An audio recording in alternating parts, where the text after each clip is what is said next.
ত্রিবেণীতে এবারে বঙ্গীয় কুম্ভ স্নান দেখতে গিয়ে যখন গঙ্গার ঘাট থেকে ফিরছি তখনই বাঁদিকে একটা হেরিটেজ সাইট দেখতে পাই। তা আগ্রহবশত পুলিশকে জিজ্ঞেস করতে বললো এটা একটা দরগা, ঘুরে আসতে পারেন। তো সেই আগ্রহবশতই ঢুকে পড়লাম বাংলায় তৈরি প্রথম মসজিদ, জাফর খাঁর মসজিদ।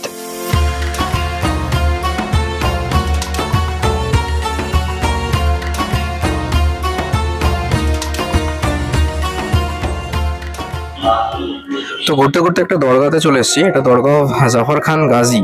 Archaeological survey of India Kolkata circle এটাকে প্রিজার্ভ করেছে এবং সংরক্ষণের দায়িত্বে রয়েছে। তো এটা খুব পুরনো দরগা, পশ্চিমবঙ্গের মধ্যে একটা। চলুন দেখা যাক ভেতরে কি আছে। বহু প্রাচীন, প্রায় কয়েকশো বছরের পুরনো অনেক অশ্বত্থ গাছ, কিছু বট গাছ, এ সমস্ত গাছগাছালিতে ভর্তি একটা জায়গা, যেখানে একটা মসজিদ আছে, একটা দরগা আছে। মূলত জায়গাটিতে স্টিল ফটোগ্রাফি তোলা পারমিশন মিললেও ভিডিওগ্রাফি করার সেরকম অনুমতি ছিল না।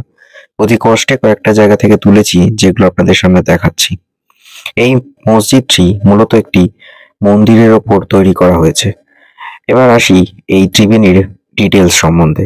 ত্রিবেণী কিন্তু চিরকালই একটা হিন্দু ধর্মীয় ক্ষেত্রের জায়গা ছিল।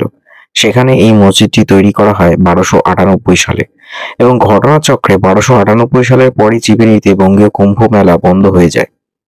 তো এই কুম্ভ মেলার সাথে এই মসজিদের কি সম্পর্ক আমি সঠিক জানি না, তবে যেটুকু অনুমান করে জানা গেল যে দিল্লিতে যখন সুলতানের রাজত্ব চলছিল সেই সময় দিল্লি সুলতান জানতে পারে যে পশ্চিমবঙ্গ এবার দখল করতে হবে, যেটা একটা হিন্দু রাজ্য। তখন দিল্লি সুলতান তার সেনাপতি জাফর খাঁকে এখানে পাঠিয়েছিলেন দখল করতে এবং সে সময় ত্রিবেণীর যে রাজা ছিলেন তাকে যুদ্ধে পরাজিত করে তিনি ত্রিবেণী দখল করেন এবং তারপর আস্তে আস্তে এই জায়গাটিতে মুসলিম সংখ্যা বাড়তে থাকে এবং এমনই পরিস্থিতি হতে থাকে যে এই জাফর খাঁ নিজেও আস্তে আস্তে সংস্কৃত এবং কিছু হিন্দু ধর্মের বইপত্র আরবিতে অনুলিপি করতে থাকেন, তার কিছুটা নলেজ হতে থাকে।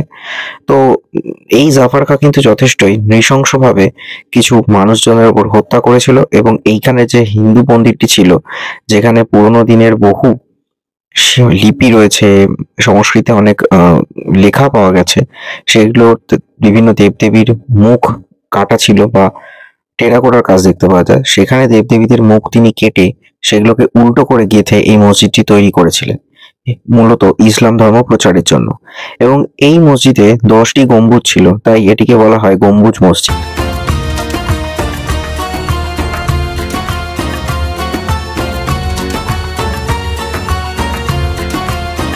এরপর বাংলার আরেক রাজা জানতে পারেন যে এখানে ইসলাম ধর্মের প্রচার হচ্ছে এবং মানুষের ওপর অত্যাচার করা হচ্ছে।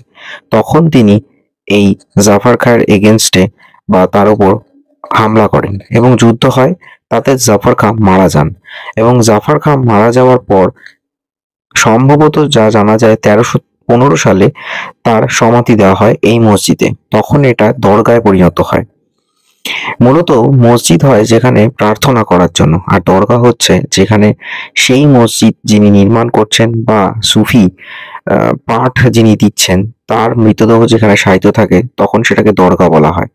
তো এখানে সব মিলিয়ে প্রায় 9 থেকে 12টি কবর রয়েছে, যা সবই এই জাফর খাঁর বংশধরদের। এখানে প্রচুর গাছগাছালি রয়েছে, যার বয়স এক একটি 300-400 বছর কি তারও বেশি। তো এবার আসা যাক এই মসজিদের নির্মাণ সম্বন্ধে। দেখতে পাবেন যে এখানে বহু প্রাচীন মসজিদে কিছু ইট রয়েছে, যেগুলোর মধ্যে টেরাকোটার কাজ এবং দেবদেবীদের এবং সংস্কৃতের নানা রকম জিনিস দেখতে পাওয়া যায়। মূলত এটি গঙ্গার ধারে অবস্থিত একটি হিন্দু মন্দির ছিল কোনো এক সময়। তারপর জাফর খাঁ সেটাকে ভেঙে মসজিদে পরিণত করে। এখানে দেখতে পাবেন বহু পাথরে সমস্ত হিন্দু দেবদেবীদের মূর্তি রয়েছে এবং সেগুলোকে মুখ কেটে তা উল্টো করে গাঁথা হয়েছে এবং গেঁথে দেয়ালে দেওয়া হয়েছে। তাই অনুমান করা যায় যে এটা কোনো এক সময় হিন্দুদেরই মন্দির ছিল। এখন বর্তমানে রাম মন্দির যা মসজিদ ছিল, পরবর্তী সময় কেস হয় এবং রাম মন্দির তৈরি হয়। হয়তো আমরা আশা করব ভবিষ্যতে এখানেও মন্দির তৈরি হবে।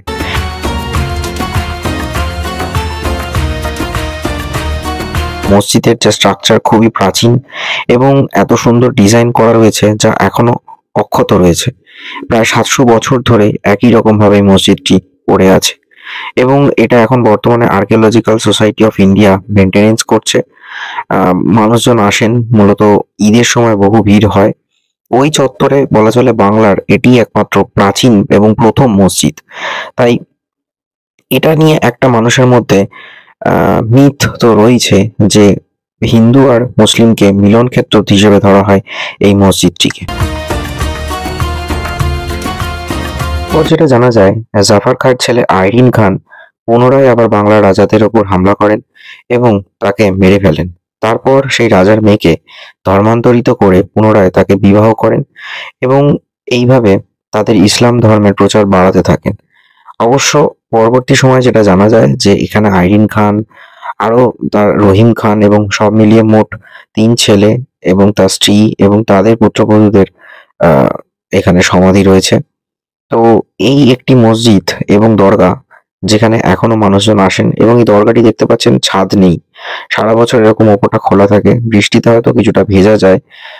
প্রত্যেক শুক্রবার এখানে যারা নামাজ পড়তে আসেন বা মাজারে যেটা বলে যে কিছু নতুন বস্ত্র চড়িয়ে যান, সব মিলিয়ে এটা একটা হেরিটেজ সাইট। বহু মানুষ আসেন, ঘুরে যান। তবে এর ডিটেল সম্বন্ধে যেটুকু আমরা গুগল থেকে জানতে পারলাম যে এই জায়গাটি নিয়ে কিন্তু একটা কন্ট্রোভার্সি রয়ে গেছে যে মন্দির ভেঙে হয়তো মসজিদ তৈরি হয়েছিল বাংলায়, এবং এটি বাংলার প্রথম মসজিদ, জাফর খাঁর মসজিদ এবং দরগা। তাই ত্রিবেণীতে আসলে আমি একবার সবাইকেই বলবো হংসেশ্বরী মন্দিরের পাশাপাশি এই হেরিটেজ সাইটটিও আপনারা একবার ঘুরে যেতে পারেন। এটা অনেকটাই লোকচক্ষের আড়ালেই রয়েছে, গঙ্গার সাইডে রয়েছে। আমিও প্রথমে বুঝতে পারিনি, কিন্তু পরে দেখলাম যে হ্যাঁ, জাফর খাঁ দরগা খুবই প্রাচীন এবং বাংলার প্রথম মসজিদ। এবং পাশেই রয়েছে দেখলাম Bansberia high school, municipal high school রয়েছে। আর এপাশটাতে ভগ্নপ্রায় মসজিদ এখনো ইতিহাসকে বয়ে নিয়ে চলেছে। ভিডিওটা কেমন লাগলো অবশ্যই জানাবেন। Stay tune on explore with Suman.